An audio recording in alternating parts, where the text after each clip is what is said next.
The thing with the Justice Democrats and all the elected progressives, it's not just that they get no results and they refuse to fight for the policy agenda that they ran on even a little bit. It's that they also, and this is something I've talked about on the show before, they spend a really sizable amount of their time trying to placate their base and gaslight us and pretend like they're actually fighting to implement the policies that they claim to support. And in my view, that's even worse than the not getting any results, because it completely undermines the popular defense that the people who still support AOC and Ilhan Omar, Rashida Tlaib, Bernie Sanders, and the rest of these elected progressives, it undermines that popular defense that all of these people, these numerous amounts of grown-ass adults who ran entire political campaigns pretending to be adversarial to the establishment, and all of these people, for some reason, once they're in Congress, once they are elected, and once they have power, none of them can ever seem to come up with an effective strategy to advance our policy agenda. And we just elected a bunch of bumbling buffoons who don't even understand, who cannot grasp the most basic principles of power politics and movement politics, and using their influence among the public to pressure the Democratic establishment. They just seem they're all in Congress, they all have power, and they just have no idea how to do it. So when they come out and bullshit us and pretend and spend more energy trying to deceive us into thinking that they're fighting, it shows you that they've made the decision. Not only is the status quo going to continue unabated, but they're going to bullshit us and pretend like we're making advancements and they're actually fighting for the policy agenda, so that people keep donating money to them, people keep coming out and supporting them, and keep people hooked on this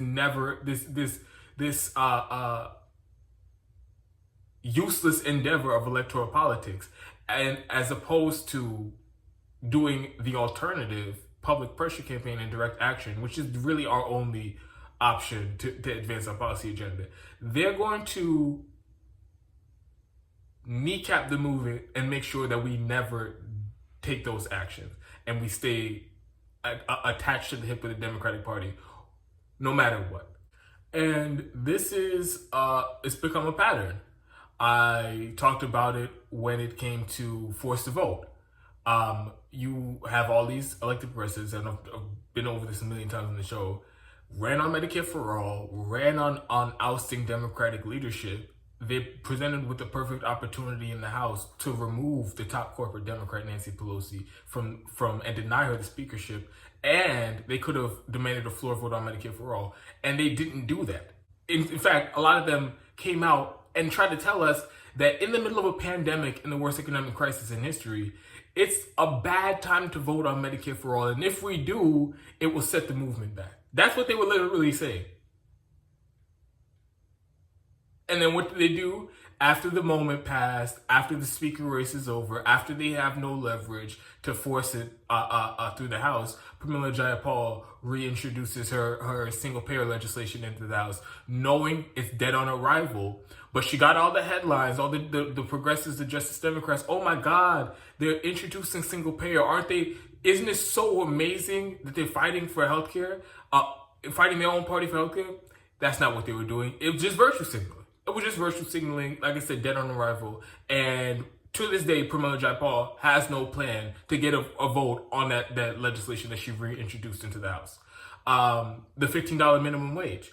Joe Biden said during the campaign, the general election, one of the main policy reasons that they were giving people why they had to come out and vote for Joe Biden is because they were promising he would raise the minimum wage to $15 an hour. And Joe Biden wins the election. Democrats have control of the House and the Senate. They were passing the stimulus bill. And what did Joe Biden and the corporate Democrats do? They took the $15 minimum wage out of the bill for absolutely no reason. It was the best opportunity that they were ever going to have to pass it through the House. They didn't need a single Republican vote. I mean, pass it through Congress. They didn't need a single Republican vote in the House or the Senate to do it. But they took it out anyway and gave some bullshit excuse about the parliamentarian. And what did the Justice Democrats do? What did the elected progressives do? They sent a letter to Joe Biden and they said, shucks, we really hope you keep the $15 minimum wage in the bill. But if you don't, we'll still vote for it anyway. So again, it was more virtue signaling. They got all the headlines. Oh, the progressives are standing up to Joe Biden on the $15 minimum wage. Oh, they put their foot down and they sent him a strongly worded letter. And then all their sycophants on social media and left new media ran with it and like, oh my God, look, aren't we so glad that we elected these Justice Democrats so they can do this right here and fight the Biden administration for a $15 minimum wage. Knowing damn well that they knew that letter wasn't going to get the $15 minimum wage in the stimulus bill, but they did it anyway to pretend like they were fighting, so that they can neutralize any criticism from their left about how they're not actually doing anything. And so they did this whole kabuki theater, the dog and pony show about the letter, and they really had no intention of making Joe Biden pay a political price if he didn't do what they wanted. And like I said, they rolled over and folded and they voted for the shitty stimulus bill without the $15 minimum wage. Anyway, well, we got another example of this kabuki theater, this dog and pony show that these elected progressives like to put up. So I've talked about this on the show. I've been covering the escalation and the violence, the genocide that Israel is bringing on the Palestinians in the occupied territories. I talked about that on the show. Death toll is over 200 now. Over 60 children are dead. The airstrikes continue. They set Gaza on fire. They bombed hospitals. They bombed roads to the hospitals to make it impossible for people to get medical treatment. They bombed the only coronavirus testing center in Gaza. And they've leveled, flattened entire apartment buildings. They bombed they bombed 2 buildings that were housing multiple different international news outlets, and I believe it's over a dozen offices that media offices that they destroyed with an airstrike. And some of those prominent outlets that were working out of there were like the Associated Press, AP, and Al Jazeera. So the Israel IDF doing war crimes, of course, with the full backing of the U.S. and our weapons and our military assistance. And so to add insult to injury, to make to show how much we just don't give a fuck about the flagrant war crimes. While this is all going on, Joe Biden has approved $735 million to go to Israel. $735 million weapon sale to Israel. So as they're mid-genocide of the Palestinian people in Gaza, Joe Biden is going to go out of his way to make sure that they have more weapons than they could ever possibly need to conduct this genocide and this slaughter, massacre of innocent civilians in Gaza. So I did a video about that. It's outrageous. It's a scandal. It's disgusting. And so these elected progressives, they're in this weird situation because it's clearly a genocide, and this is one of those issues where there's no, on the left, there's no wiggle room here. There's no, either you're with the Palestinians, you're opposing the occupation, you're opposing the imperialism and the war crimes and the genocide, or you're doing apologetics for it. So they were in a weird position where, unlike forced to vote, it was harder for them to try to just stay out of the fray and just not be in the mix at all. So they've come up with this plan to introduce this resolution to block the weapons sale to Israel, because Congress has authority. They have oversight over these weapons sales to foreign governments. And so the way it works is the president has to notify Congress of the weapons sale, and then Congress has a 15-day window to have a vote in the committee, or to bring it up in committee, whether or not they want to block it or allow the arms sales to continue. And so it goes to the Foreign Affairs Committee in the House. But when Biden made the notification back in May 5th that they were going to do these weapon sales to Israel, the House Foreign Affairs chair said, "All right, that's cool," because of course he's takes a bunch of money from AIPAC and the defense contractors who benefit from this. So he wasn't gonna oppose it. So he let it slide again while they're in mid genocide. So there's your Democrats for you. All of them are pro genocide and pro war crimes. So the chair of the Foreign Affairs Committee let it pass, and now the 15 days are almost up. There are 2 days left. Well, technically, by the time this video is uploaded, there'll be 1 day left for Congress to have committee hearings and have the vote to block it, which basically it's not going to happen. So these Justice Democrats, AOC and Rashida Tlaib, and I believe Ilhan Omar and some other progressives, introduced this resolution not when they were notified of the arms sale mid-genocide. They did it when there was only a day left to oppose it. It's logistically impossible to go through for Congress to go through the entire process to block it. But this is when they choose to introduce the resolution to block the arms sale. So what other takeaway is there other than they don't really want to spend any political capital to go to the mat with the Biden administration on this issue. But they know they're going to catch hell if it looks like they're doing nothing, which is exactly what they're doing. So like always, they made the calculation that, all right, we aren't really going to do anything here, but let's pretend like we're doing something.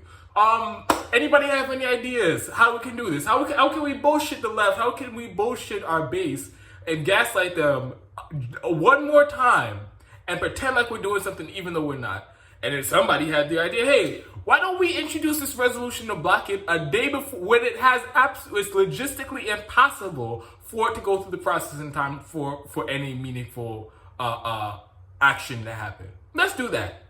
And so they did this shit, and they're gonna get up there it's already a bunch of headlines, and then the prominent people on the left, oh my God, isn't this so amazing? Congress people saying that they oppose weapons sales to Israel. This has never happened ever. The tides are shifting. And you have all these hyperbolic headlines and all this praise being heaped on them for what is ultimately political theater, kabuki theater, that has no teeth, and they will not make Joe Biden pay a political price for, again, not going with their quote policy demands here. So if they were serious about this, here's what they could have done. The second they were notified about the arms sale, and they all knew about it from May 5th, they should have been raising hell. AOC has over 12 million followers on Twitter. Why wasn't she calling for protest outside the White House, outside of Congress people's office, outside of the office of the chair of the Foreign Affairs Committee? Why weren't they calling for protests and direct actions to put public pressure on the Biden administration, on the Democrats in the House, to oppose these arming people who are doing a genocide and massacring civilians? They could have done that. They could have been every single day on TV railing against the Biden administration and their apologetics for war crimes and their subservience to the Israeli government while they're doing ethnic cleansing, while they're doing illegal land grabs, while they're doing war crimes and bombing targeting civilians on purpose. They could have been doing interviews and ripping Joe Biden and shaming the shit out of him for it this entire time, and doubled up when they heard about the arms sales mid-genocide. But they didn't do that. They didn't do that. So I don't want to belabor this video. I don't want it to go on forever. But just, if you still are giving them the benefit of the doubt, how many times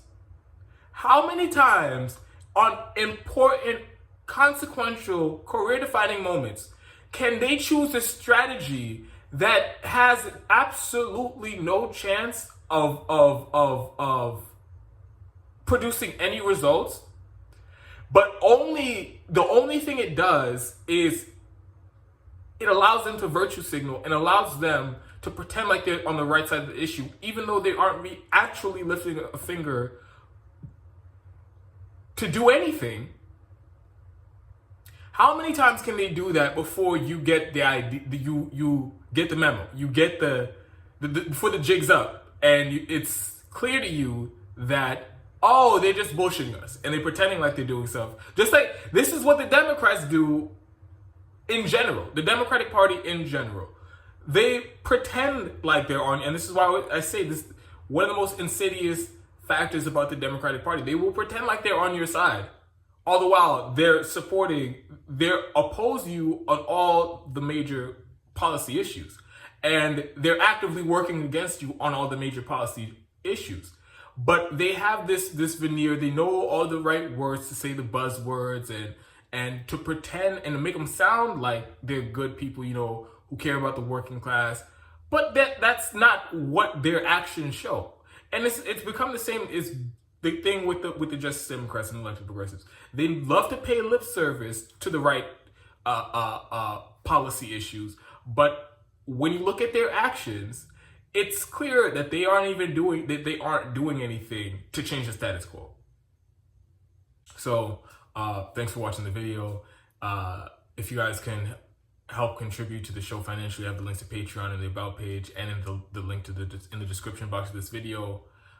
You can sign up and do monthly subscriptions. I don't post Patreon exclusive content, but I've come up with some idea to do something for people who subscribe to Patreon.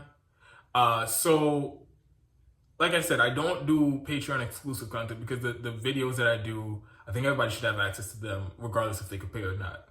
So, I'm thinking about instead, so for Patreon, and you guys let me know what you think about it. People who sign up on Patreon, maybe, so like at the beginning of the week, like on Sunday or Monday or something like that, I will post like a short video on Patreon, sort of like a behind the scenes thing. And I'll just go over the stories that I plan on covering for the rest of the week.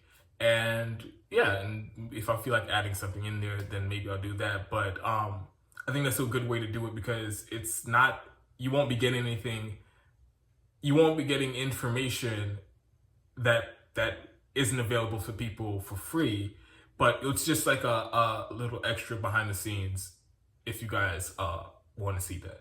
So let me know what you guys think about that. I also have links to PayPal in the description box and in the About page. And I'm just incredibly grateful for all the people who keep showing up, watching the videos, sharing the videos, commenting. And I do read all the comments, even though I've been terrible at responding.